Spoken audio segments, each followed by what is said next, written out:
बोलिए भगवान महावीर स्वामी की 40 क्रांति गुरुदेव श्री मायाराम जी महाराज की। महावीर का नाम मंगल मंगल है, ले लो प्रभु का नाम मंगल मंगल है। महावीर का नाम मंगल मंगल है, ले लो प्रभु का नाम मंगल मंगल है।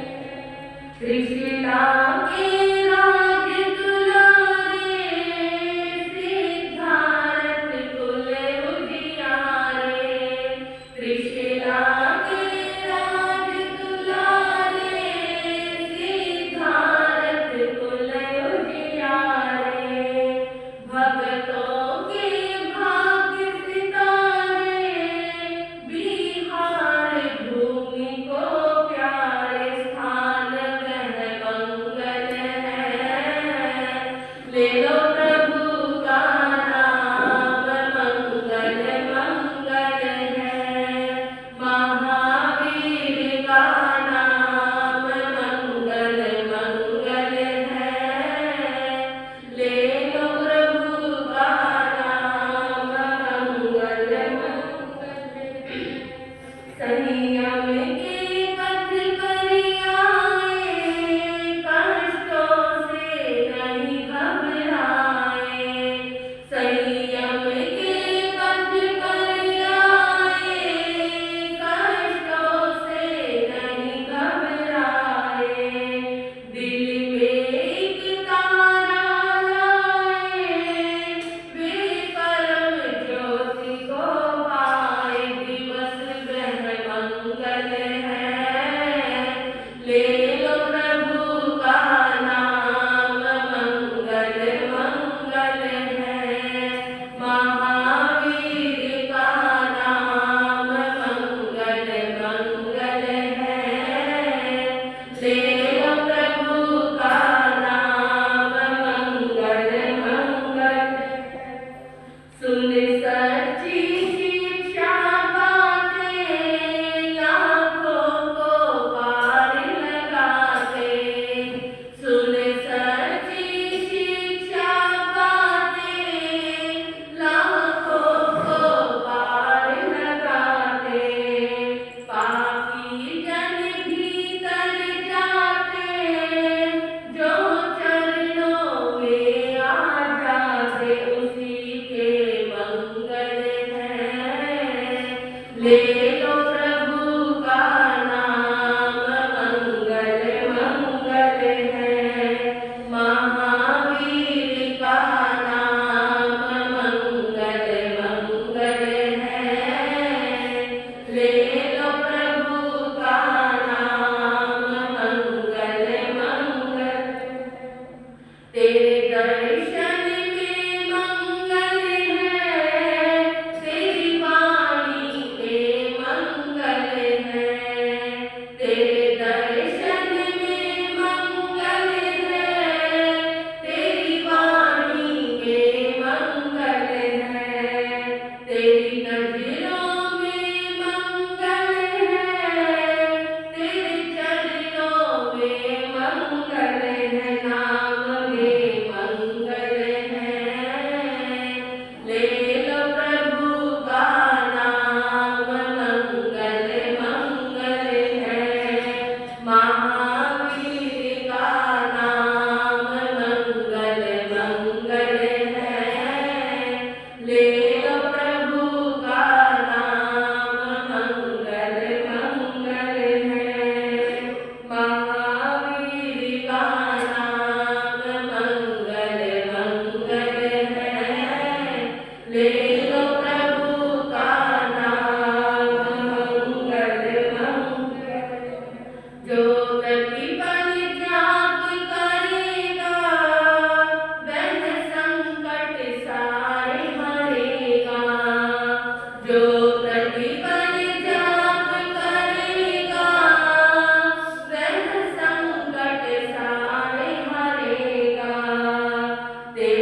ले लो प्रभु का नाम मंगल मंगल है।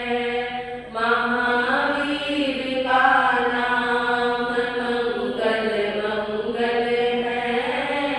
ले लो प्रभु का नाम मंगल मंगल है।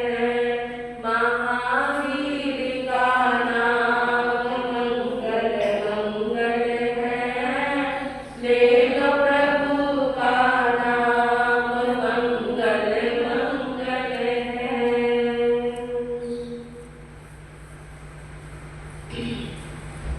श्री श्रद्धांजलि सूत्र की मंगल प्रार्थना आप सभी के समक्ष चल रही है, जिसमें आज 27वें अध्ययन से वाचना प्रारंभ होगी।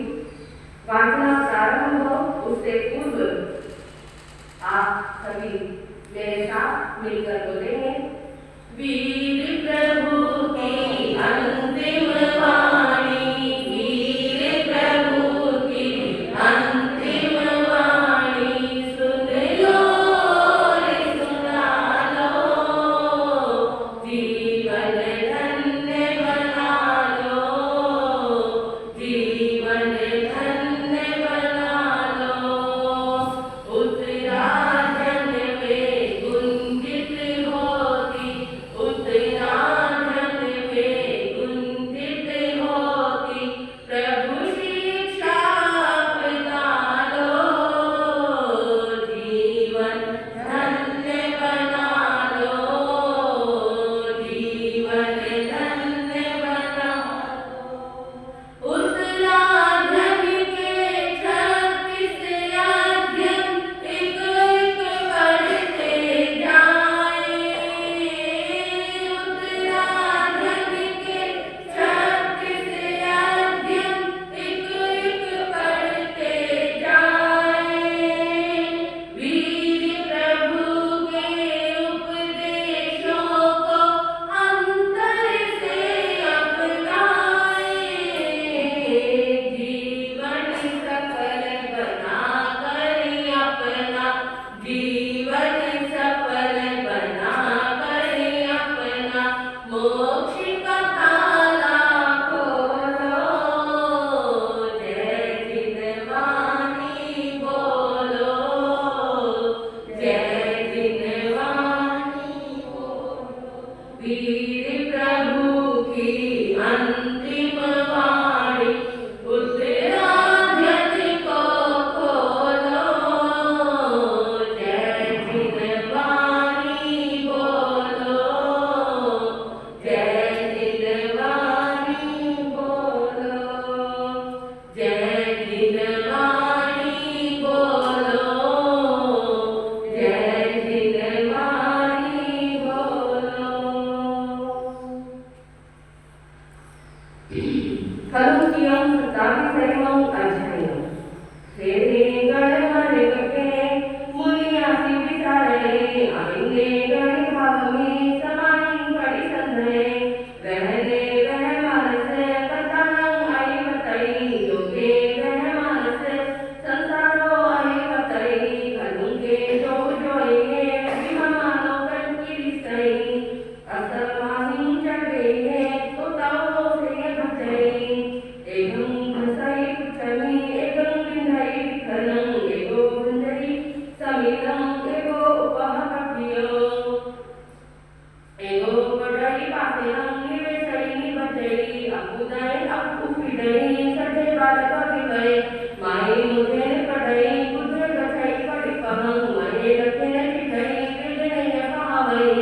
छिनाने छिंदई सेलिंग बुदतो बंधई जुगं, सेलिया सुसिया इका उजुहिता कलाये। खलुंगा चारिसा जोगा सुसिसा विभुतारिसा, जोगिया धम जानकी भजती धीप गला एगी गारकी एगे एगे रसगार में साया गारकी एगे एगे सुशील को मने। विखार सिले एगे एगे ओमान जीवे, नदे एगे अनुशासमी सेविं कारनिंगे। जोगी अंतर भासिलो दोषमेव कपुवई, आरी आनंद वैनं पढ़ी कुलई अभिकनं। नैसा मम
Boye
शासनपति शरण भगवान महावीर स्वामी को अनंत अनंत वंदन करने के पश्चात परम पूज्य परम श्रद्धेय मेरी आस्थाओं के सुमेरु शिखर पूज्य गुरुदेव एवं मेरे जीवन के निर्माता श्री गुरु जी महाराज के पवित्र पावन चरण कमलों के रहकर जो कुछ भी मैं अपनी अल्प बुद्धि द्वारा ग्रहण कर रही हूँ वह आपके समक्ष कहने का प्रयास करूंगी।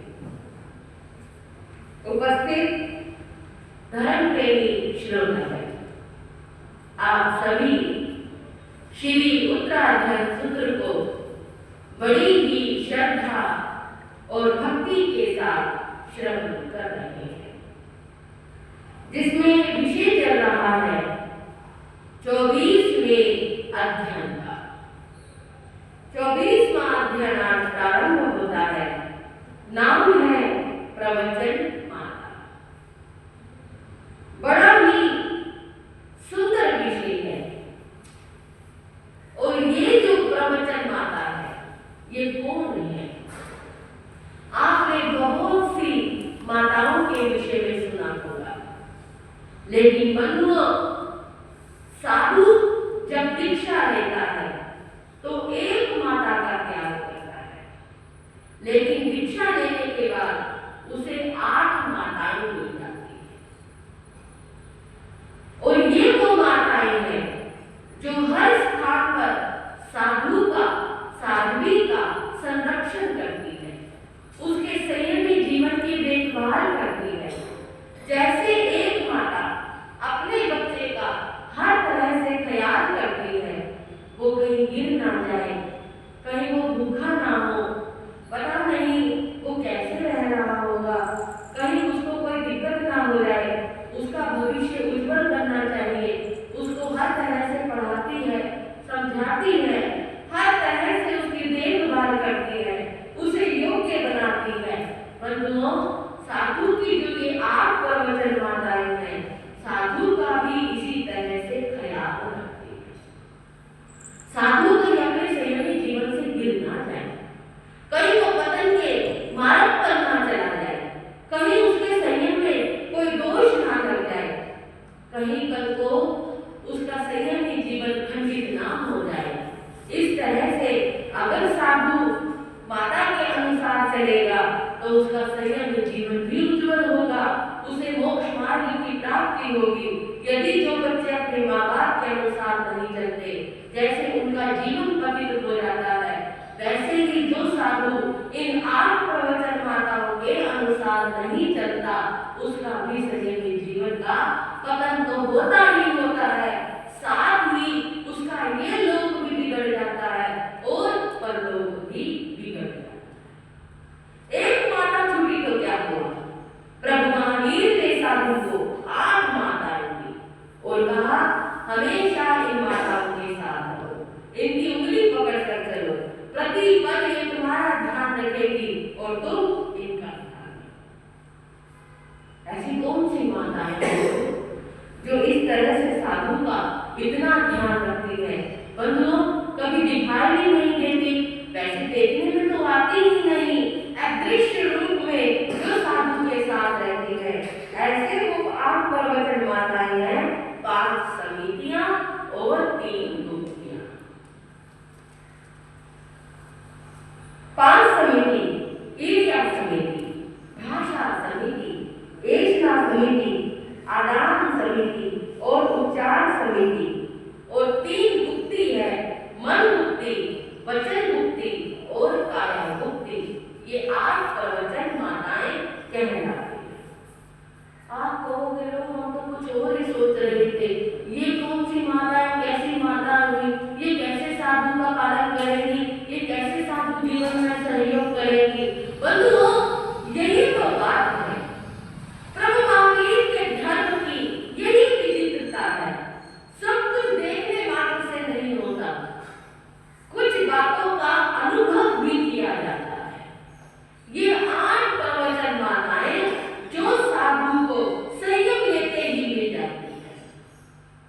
बड़ी ही महत्वपूर्ण है।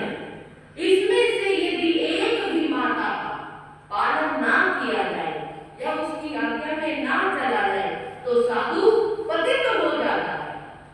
आठों ही माताएं साधु को संयमी जीवन में स्थिर करने में बड़ी ही सहयोगी है। और उसमें पहली माता की चर्चा करते हैं, नाम है ईर्ष्या समी। साधु को कैसे चलना चाहिए? ईर्ष्या चलना, गमन करना, साधु का कार्य है चलना, लेकिन कैसे चलना?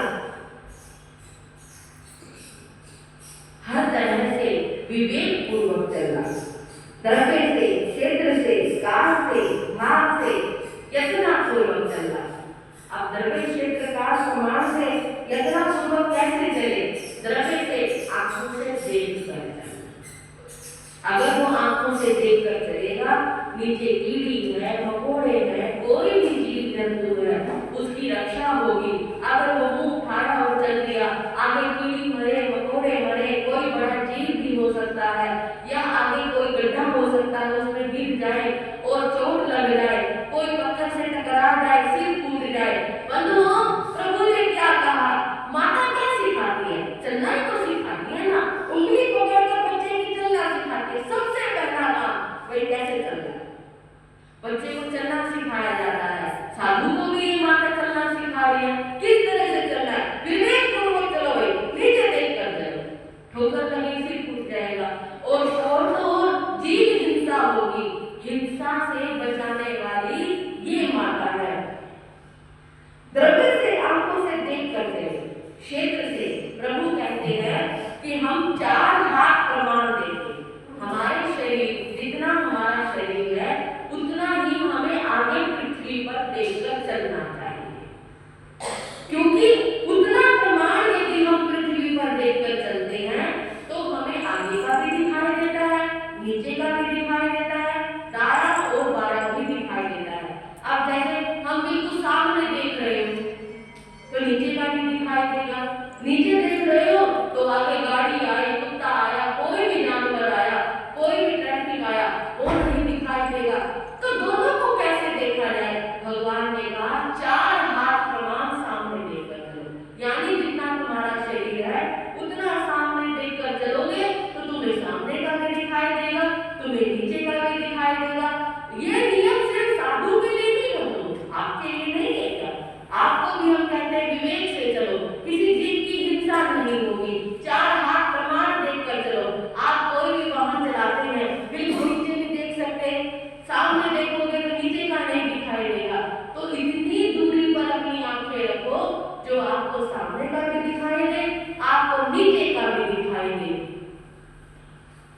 काल से जब तक चलता रहे, बंधुओं, काल से इस तरह से कब गमन करना चाहिए, कब गमन नहीं करना चाहिए, और जब तक साधु जीवन में रहे तब तक हमारे गमन करने की स्थिति है, तब तक हमें इन बातों का पालन करना चाहिए।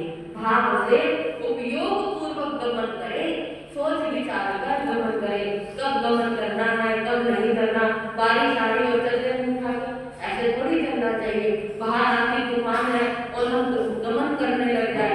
हर बात का विवेक कौन सिखाता है? ये माता।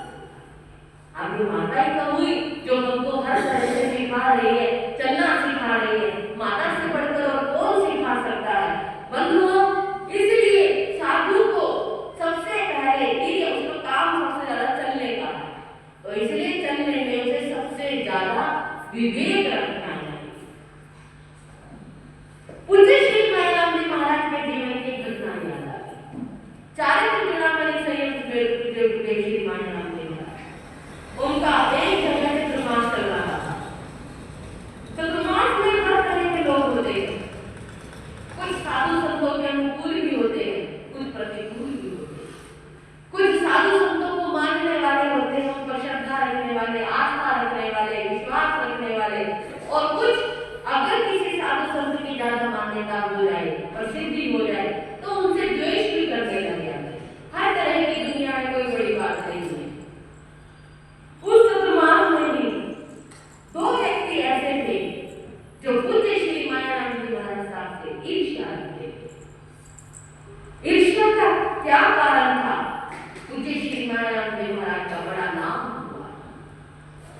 वही उनकी ईर्ष्या का कारण बन गया।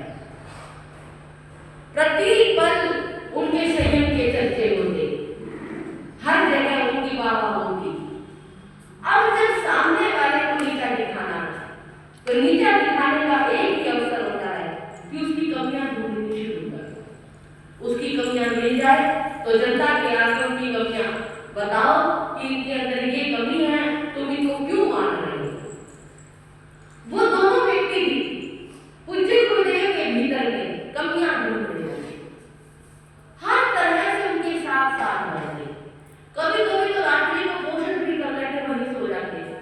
रात को भी सोते समय बस सोते नहीं, यही देखते रहते अब पूज्य गुरुदेव कोई ऐसा काम करे हम उस बात को पकड़ ले और कल को जाकर समाज में एक बात की चर्चा करें। बताओ ऐसे ऐसे भी लोग हुए संसार में। चतुर्मास धीरे धीरे समापन की ओर हो गया। हैरानी की बात ये थी उन दोनों को कोई कमी नजर नहीं आई। कोई संयम के विरुद्ध हो, कोई बात ऐसी हो, कोई कमी नजर नहीं आई। चतुर्मास का विहार हुआ, दोनों गुरुदेव के पास आए, कहने लगे महाराज धन्य आपका संयम भी और आपका जीवन भी। हम चतुर्मास प्रारंभ से ही आपको नीचा दिखाने का प्रयास करते हैं कि आप में कोई कमी मिल जाए, कोई ऐसी बात हमारे हाथ लग जाए, लेकिन महाराज 4 महीने बीत गए, हमें आज तक कोई ऐसी बात नहीं लगी जिसको हम समाज में गलत ढंग से प्रचारित कर सके। गुरुदेव मुस्कुराने लगे, कहने लगे बस महाराज कुल मिलाकर 4 महीनों में एक कमी नजर आई, फिर भी ढूंढ ली, कमाल हो गया। गुरुदेव कहने लगे अच्छा बड़े विचक्षण हो, क्या कमी नजर आई बताओ, मैं उसका भी सुधार करने का प्रयास करूंगा। कहने लगे गुरुदेव आप ना बहुत जल्दी जल्दी चलते, थोड़ी स्पीड कम होनी चाहिए, साधु की स्पीड कम होनी चाहिए, तो इसलिए मर्यादा में चलना चाहिए, इतनी जल्दी भागकर नहीं चलना चाहिए। अच्छा ये बताओ मैं जल्दी चलता हूँ, क्या नीचे देखकर नहीं चलता? नहीं गुरुदेव आप नीचे देखकर चलते हैं। क्या मैं विवेक से नहीं चलता? नहीं आप विवेक से चलते हैं। तो क्या मैं जो प्रमाण भूमि प्रभु महावीर ने बताई है, क्या मैं उतनी प्रमाण भूमि को नजर रखकर नहीं चलता? नहीं गुरुदेव ऐसी भी कोई बात नहीं है। क्या आज तक मेरे चलने से किसी भी जीव की हिंसा या विराधना हुई है? नहीं गुरुदेव ऐसा भी हमने कुछ नहीं देखा। तो भाई जब मैं विवेक पूर्वक चलता हूँ, यत्ना पूर्वक गमन करता हूँ, 4 हाथ प्रमाण भूमि पर देखकर चलता हूँ, हर तरह से उपयोग पूर्वक विचरण करता हूँ, तो मैं जल्दी चलूं या धीरे चलूं? तो मैं जल्दी चलूं या धीरे चलूं? ये तो कोई बात नहीं। बंधु कहने का क्या अर्थ है, साधु को कैसे गमन करना है, सबसे बड़ा विवेक ये होना चाहिए। चलते जा रहा है, पैरों के नीचे मकोड़े आए मर गए, चींटी आई मर गई, कोई जीव आया मर गया, बंधु ऐसे में अहिंसा महाव्रत खंडित हो जाता है। जो साधु शक्काया के जीवों को अभेदान देता है, ऐसे में उसे विवेक पूर्वक अगर नहीं चलता तो वो हिंसा करता हुआ चलता है, अहिंसा महाव्रत में दोष लगाता है, और इस तरह से उसको इस बात का पूरा विवेक रखना चाहिए। दूसरी प्रवचन माता ये हुई तीसरी आसन की। अब दूसरी प्रवचन माता आती है भाषा समिति। भाषा तो हर क्षेत्र में बड़ी जरूरी है, जहां भी जाएगा, सिर्फ साधु के लिए नहीं बंधु, क्या गृहस्थियों के लिए जरूरी नहीं, आपके लिए भी तो जरूरी है। अगर आप कहीं पर भी जाओ, कैसे बोलना है, किस तरह का व्यवहार रखना है, आप अपने बच्चों को बचपन से ही सिखाना शुरू कर देते हैं, देखो इनको ये बोलो, ऐसे बोलो, नहीं बेटा ऐसे नहीं बोलना, ऐसे बोलना है, ऐसे बोलोगे तो सबका प्यार मिलेगा, कड़वी भाषा बोलोगे तो दुत्कार ही दुत्कार मिलेगी। तो प्रभु महावीर भी तो यही सिखा रहे हैं। ये भाषा समिति जो हमारी माता है, माँ क्या करती है, सबसे ज्यादा बच्चे को बोलना कौन सिखाता है?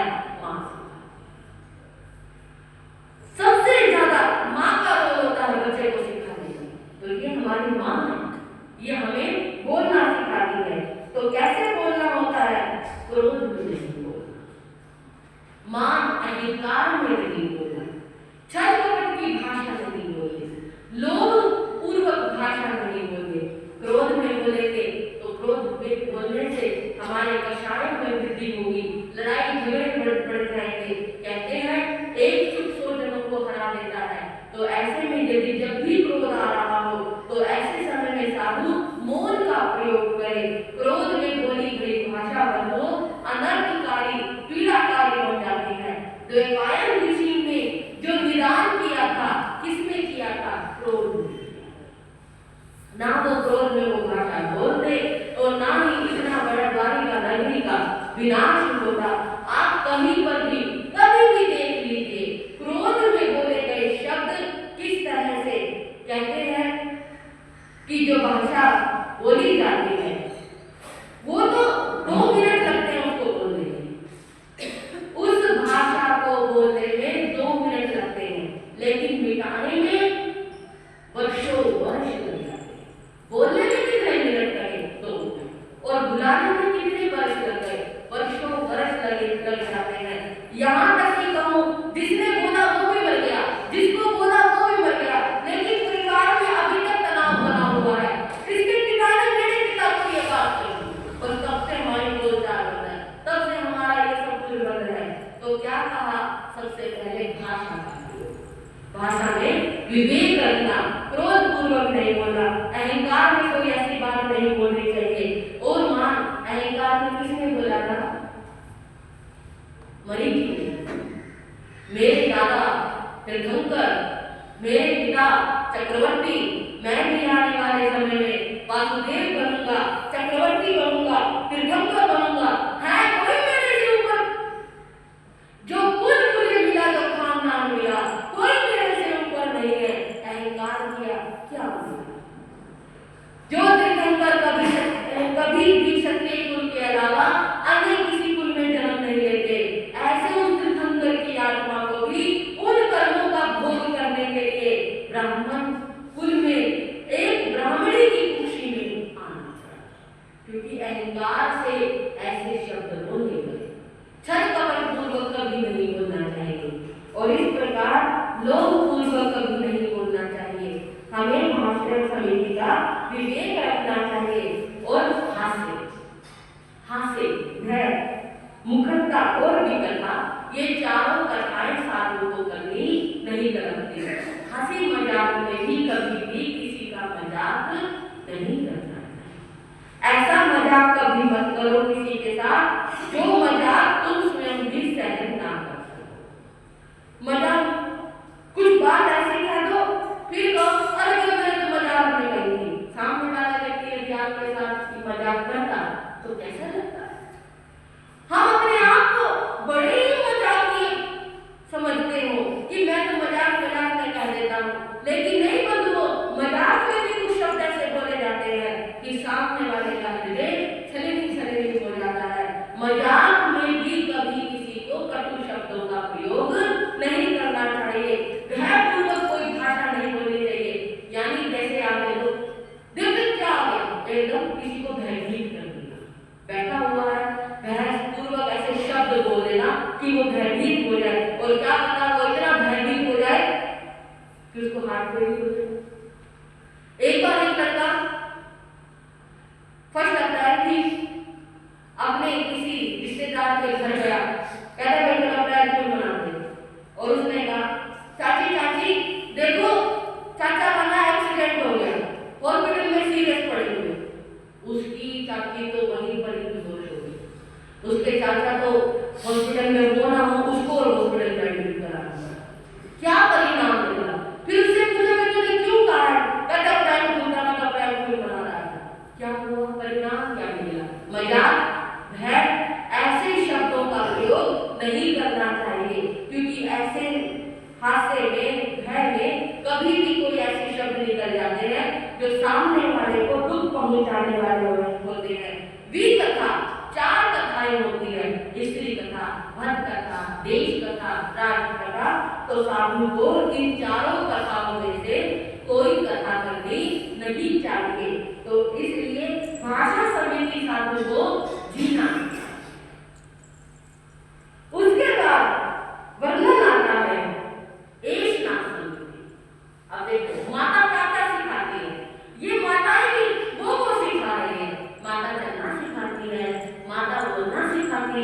माता खाना सिखाती है। एक स्नान समिति साधु को खाना सिखाती है। साधु को 42 दोष टालकर आहार लेना चाहिए। मांडले के 10 दोष टालकर भोजन करना चाहिए। इस प्रकार साधु को दोष रहित कैसे भोजन करना है ताकि उसके शरीर में दोष ना लगे। ऐसा समिति जो है साधु को खाना सिखाती है। ऐसे खाना है, अब खाना है, इतना खाना है, इतना खाना है और ये खाना है।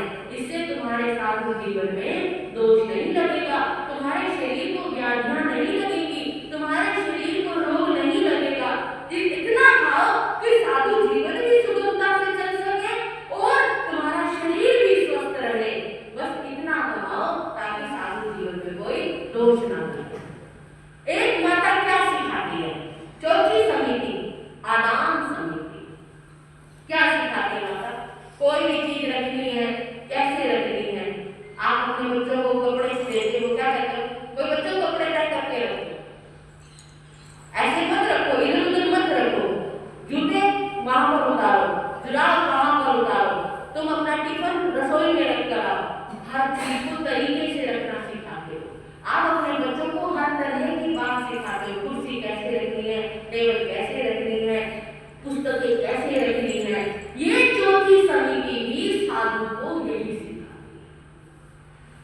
आदान मान मात्र निषेधना समिति ये हमको क्या सिखाती है कि जो तुम्हारे उपकरण है, हमारे वस्त्र है, हमारे उपवस्त्रिका है, हमारा रजोवरण है, हमारे पात्र है, हमारी पुस्तकें हैं, जो कुछ भी साधु के पास है तो उसको कैसे रखना है, कैसे लेना है और कब कब इनकी प्रतिलेखना करनी है। अब खड़े खड़े क्या करते हैं कुछ लोग, नहीं यहाँ प्रवचन सभा में भी कई बार देखा है, तो एलिवेट नहीं आएंगे, स्माइल लेकर बैठेंगे, बैग होगा ना 10 माइल का, जोर से जमीन पर पड़ेंगे। क्या हुआ? जमीन पर कोई चीज जा रही हो तो पड़ा जा रहा होगा कि बैग में अगर कोई धार्मिक पुस्तक हो तो उसकी अभी छाड़ना हो।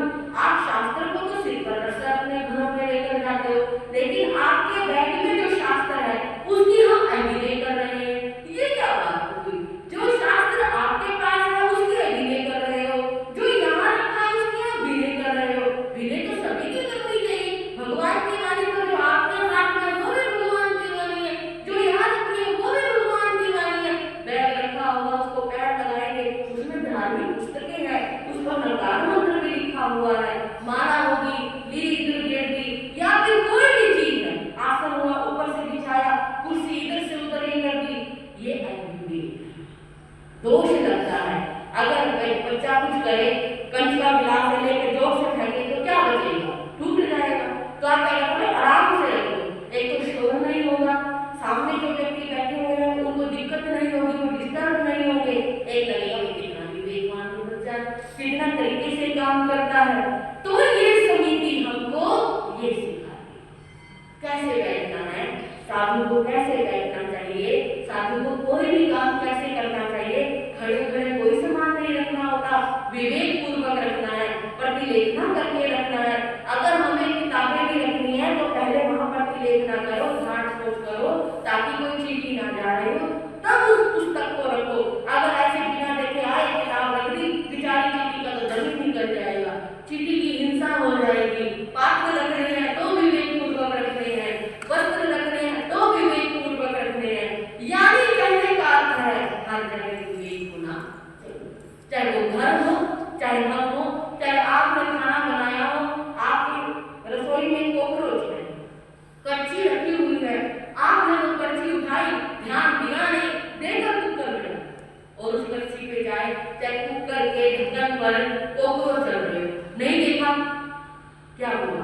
वो बेचारा जीव की भी हिंसा हुई, सब्जी भी दूषित हुई।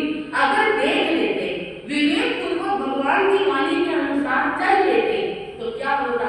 हिंसा से भी बच जाते और सब्जी भी दूषित नहीं होती। तो इसलिए ये हर तरह के उपकरण को यथा समय उसका प्रतिलेखना करना और विवेक पूर्वक ग्रहण करना, विवेक पूर्वक रखना साधु का कर्तव्य। 5वीं समिति उच्चार समिति।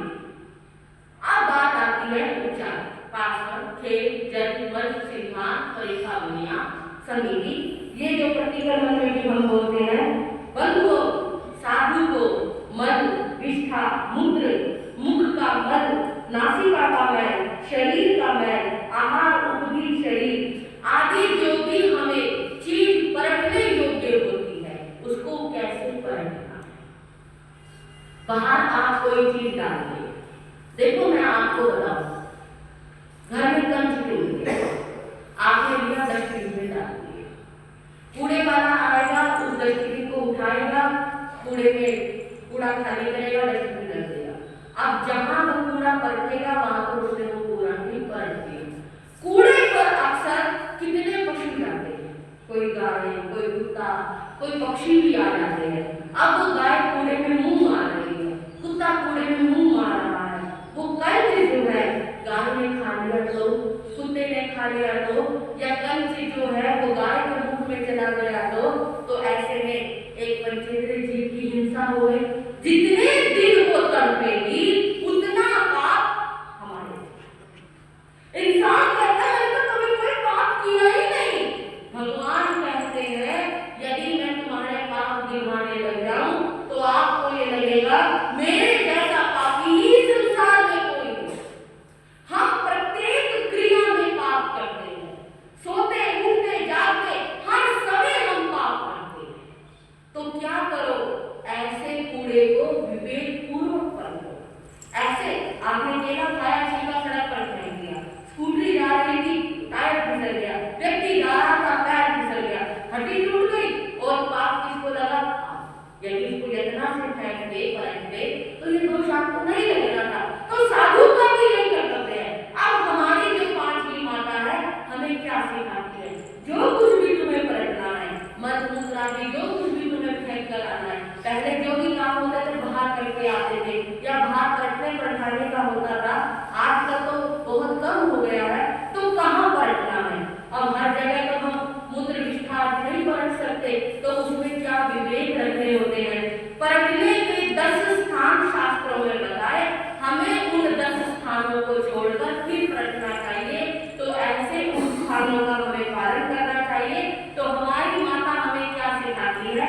इस चीज को ऐसे कर लो, हिंसा भी ना लगे, किसी को पता भी ना लगे और तुम दोष से बचे जाओ। याद करो बंधुओं, धर्मरुचि अनुसार, धर्मरुचि अनुसार जब मास्क मंडप का पालना भिक्षा के लिए दो नगर में गए तो वहां पर नागश्री नाम की एक ब्राह्मणी ने भोजन बनाया और उस भोजन में बड़ा ही उसने घी डाला, हर तरह से सुगंधित भोजन बनाया और उसने वो भोजन जो कड़वे कुंडे की सब्जी बना दी। सब्जी बना रही थी, चाकी नहीं।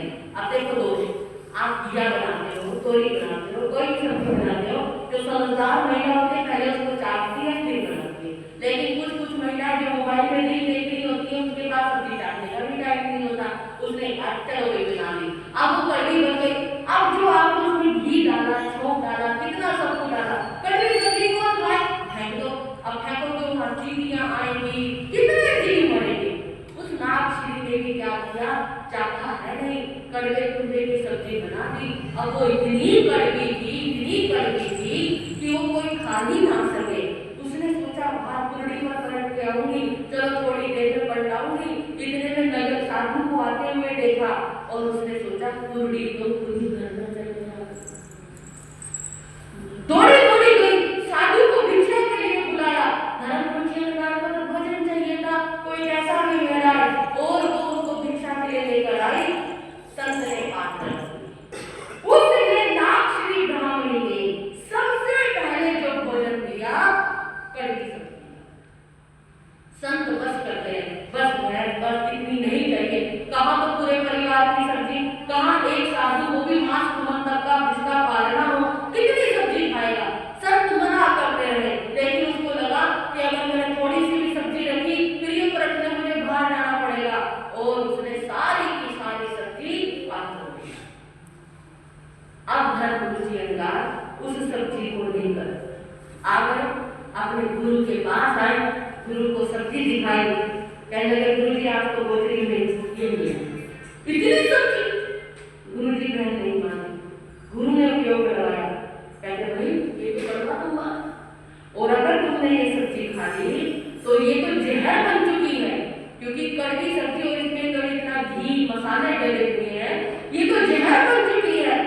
जो रुचेगा ये तुम्हारे ग्रहण करने के योग्य नहीं। अगर तुमने इसको ग्रहण किया तो कुछ भी हो सकता है। गुरु जी फिर क्या करूं? अब ऐसे में हम साधुओं के पात्र में कभी कोई ऐसी चीज आ जाए, कभी कभी तो कोई ऐसा जीव भी निकल जाता है सब्जियों में, फिर साधु क्या करें? घर में वापस तो देकर नहीं आ सकता, कभी तो दे भी आते हैं, कभी नहीं भी देकर आ सकता किसी का घर गुजर, तो एक ही ऑप्शन बचता है परखना। अब वो परखे कहाँ? उसे परखने के 10 स्थान बताए। तो गुरु ने कहा जाओ विवेक पूर्वक इसको कहीं एकांत स्थान में परख कराओ जहां किसी जीव की हिंसा ना हो। लेकर चल दिए जंगलों में, बहुत एक टीले पर चढ़ गए, भाई यहाँ पर तो कोई नहीं आएगा, और उन्होंने उस टीले पर कहा सब्जी यहाँ परख लेता हूँ, पर परखने से पहले एक बार एक बूंद तक का कर देता। उन्होंने सब्जी की सिर्फ एक बूंद नीचे गिराई, इंतजार किया, देखता हूँ कोई चीटी वगैरह तो नहीं आई, लेकिन ये क्या, वो सब्जी इतनी सुगंधित थी, चींटियों का एक दल लाइन पता नहीं कहां से आ गई, पता नहीं। और वो जैसी सब्जी के करीब आई, उन्होंने सब्जी चाखी और सारी की सारी चींटियां वहीं पर खत्म हो गई। चिकनी थी, निकल सकती नहीं थी, खत्म हो गई। धर्म रुचि की आग मानो, जब एक बूंद से इतनी सारी चींटियों की हिंसा हो सकती है, तो अगर मैं ये सारी सब्जी परख दूंगा तो कितने जीवों की हिंसा होगी। गुरु ने कहा धर्म जी इस सब्जी को ऐसी जगह परखना जहां किसी जीव की हिंसा ना। तो इस संसार में मेरा उदर ही, मेरा पेट ही एक ऐसा स्थान है कहां तो मैं अकेला ही, कहां तो मैं अकेला ही मरूंगा और कहां इतने सारे जीवों की हिंसा होगी। ये सोचकर उन्होंने वो सारी की सारी सब्जी अपने पेट में गिरा, क्योंकि जब पेट में इसको ग्रहण करूंगा कम से कम जीवों की रक्षा तो हो जाएगी, और पेट में डालकर वो सारी की सारी सब्जी एक बार में ग्रहण करके संधारा करते ही बस वो जहर था, जहर ने असर दिखाना शुरू किया और धर्म गुरु के अंदर हमेशा हमेशा के लिए अमर हो गए। बंधुओं, वो तो साधु थे जिन्होंने निधन किया, लेकिन हर कोई साधु ऐसा नहीं कर सकता। तो प्रभु ने उनके लिए 10 व्यवहार बताए, 10 स्थान बताए कि तुम्हें ऐसी ऐसी चीज कहां पर परखनी चाहिए। ये 5 समितियां मैंने आपको सुनाई, 5 प्रवचन माताएं। अब 3 प्रवचन माताएं बंधुओं, मन मुक्ति, वचन मुक्ति, कार्य मुक्ति। मन मुक्ति, मन से किसी भी जीव की विराधना नहीं करनी, मन से किसी के हिंसा के कामना नहीं करनी। तो इस तरह से मन से किसी के बारे में गलत नहीं सोचना, किसी भी तरह से मन से किसी को पीड़ा नहीं पहुंचानी। मन है ना जाने क्या क्या सोच लेता है, मन से भी किसी का बुरा मत सोचो, उसमें भी पाप लगता है। इसलिए मन को वश में करने के लिए ये मन मुक्ति माता हमारे को प्रतिपल सजग रहने का संकेत करती है कि मन से भी कभी बुरा मत सोचो। प्रसन्न चंद्र राज संयम की आराधना कर रहे हैं, सूर्य की अतापना ले रहे हैं, श्रेणी महाराज की सवारी जा रही है, और उस सवारी में तो सैनिक क्या कहने लगे, देखना साधु बन गया और इसके बेटे के राज्य पर छोटा बेटा है, उसको शत्रु राजा ने आक्रमण कर दिया, कहा तो बच्चे की रक्षा करनी चाहिए, तो यह साधु बना बैठा। सुना, सुनते ही मन तो दौड़ गया युद्ध भूमि में, अच्छा मेरे बेटे के राज्य पर आक्रमण कर दिया, ऐसे कैसे कर दिया। प्रसन्न चंद्र ने तो मन से वहीं पर युद्ध करने लगे और ऐसा युद्ध किया, ऐसा जबरदस्त युद्ध किया, युद्ध में हजारों सैनिकों को मौत के घाट उतार दिया। क्या निकला, जब उनके पास सारे अस्त्र शस्त्र खत्म हो गए, उन्होंने सोचा मुकुट है ना, मुकुट का वार करता हूं सामने वाले के ऊपर। जैसे सिर पर हाथ रखा, ये क्या, सिर पर तो गाड़ी नहीं है, मुकुट की तो दूसरी की बात है। बंधुओं, मन पलटा, अरे प्रसन्न चंद्र ये तू क्या कर रहा था, कहां तू मोक्ष की साधना करने निकला और कहां नरक में चला गया। वहीं पर भगवान महावीर से राजा ने पूछा, जो साधु बाहर तपस्या कर रहा है ये मरकर कहां जाएगा। भगवान ने कहा मरकर साधु नरक में जाएगा। इतनी साधना करने वाला साधु, क्योंकि भगवान साधु उसकी साधना नहीं देख रहे थे,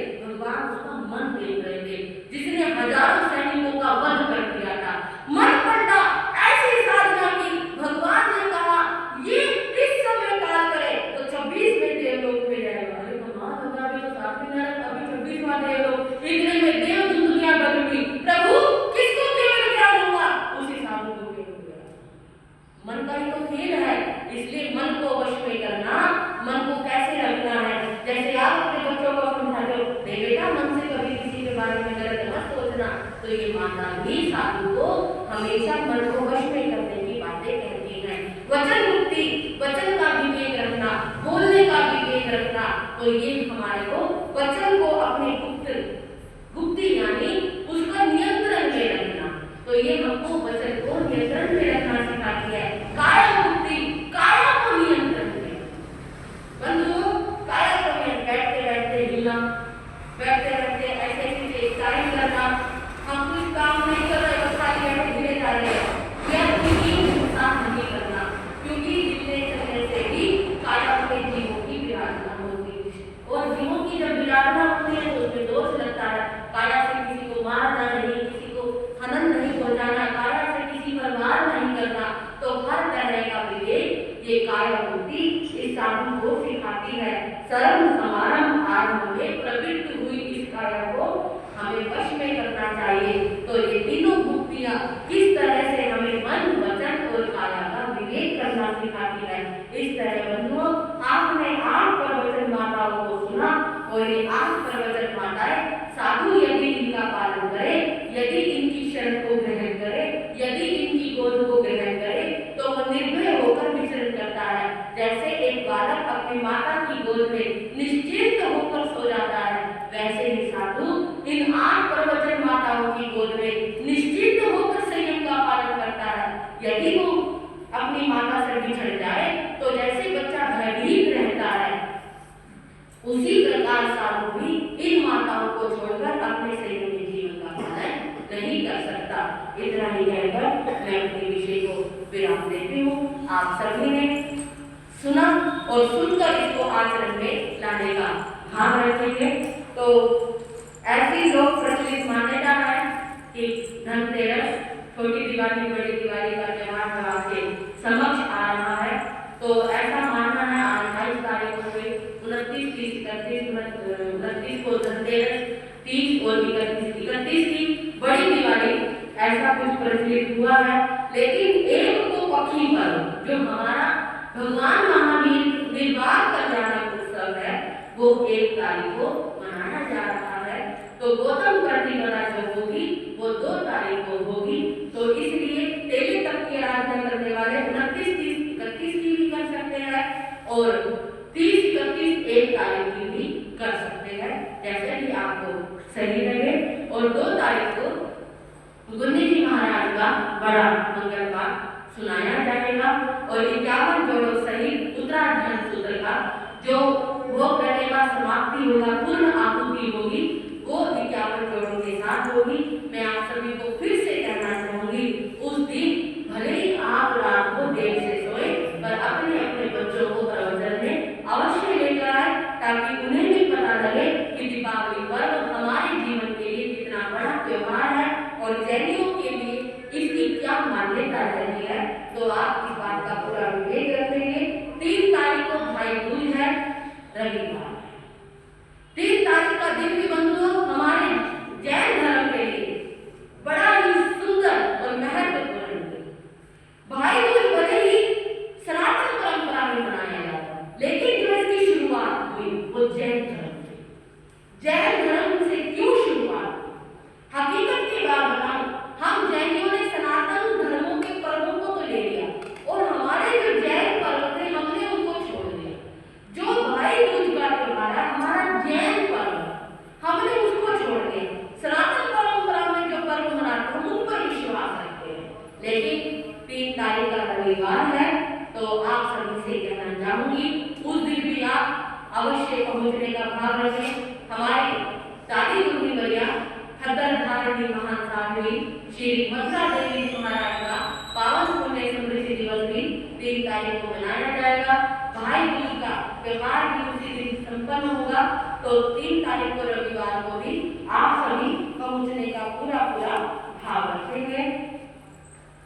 और आज के अनुष्ठान का लाभ लिया है कपिल जैन, संजना जैन, न्यू सूर्य विहार वालों ने। तो परिवार के लिए बहुत बहुत मंगल आशीर्वाद है और हम यही कामना करते हैं कि प्रभु महावीर के प्रति, तीन शासन के प्रति, जैन धर्म के प्रति इनका समर्पण भाव, इनकी श्रद्धा भक्ति इसी तरह से बढ़ती रहे और ये अपने धर्म क्षेत्र में आगे से आगे बढ़ते रहे। यही हमारी मंगल कामना है। अब श्री संजय महामंत्री जी अपनी सूचनाएं देंगे। भाई यशपाल जैन, आज इनका 58वां उपासना है। बड़ी सुंदर बात है किस तरह से तपस्या में आगे बढ़ रहे हैं। एक जयकार करेंगे। तपस्या करने वालों का धन्यवाद, आगे बढ़ने वालों का धन्यवाद। प्यार बोलते बोलते किसी को भी दीपावली का जाप लेना हो, जो भी दीपावली का जाप किया जाता है तो वो बाद में हमसे ले सकते हैं। संयम श्रोमणी जैन भारती महासाध्वी श्री सुशील कुमारी जी महाराज साहिब, तो परमपति श्रमणी गौर डॉक्टर सुनीता जी महाराज साहिब खान साहब के श्री चरणों में किचलू नगर समाज में नमस्कार करता है। आप श्री जी का शुभ स्वागत करता है। आज की जाप का लाभ श्री कपिल जैन, श्रीमती संजना जैन, दर्शित जैन, कन्नुप्रिया जैन, नौलखा परिवार जिया वाले मैसेज सृष्टि भूल परिवार ने लिया है। आप जी का धन्यवाद है।